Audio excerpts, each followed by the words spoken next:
ആക്രി എന്ന് വിളിച്ച മാക്രി, നീ ഇത് കാണുന്നുണ്ടോ? നമ്മുടെ പിള്ളേരുടെയൊക്കെ പവർ കണ്ടോ?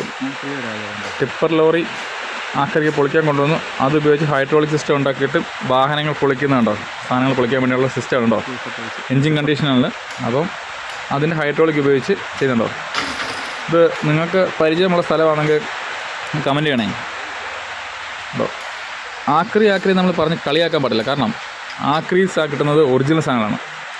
ഏതൊരു വാഹനത്തിൻ്റെ സാധനം വാങ്ങിക്കാൻ പോയാലും ഒറിജിനൽ സാധനം കിട്ടുന്നതാണ്, കമ്പനി സാധനമായിരിക്കും കിട്ടുന്നത്.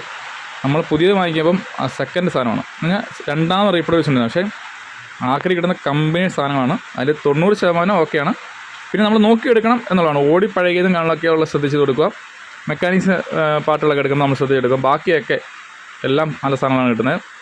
പിന്നെ അതുകൊണ്ടല്ലേ പഴയ കാലത്തെ രാജാവൊക്കെ കിടക്കുന്ന കിടപ്പ് കണ്ടോ മോനെ, ഒരു രക്ഷയില്ല, പോയി പറഞ്ഞിട്ടില്ല.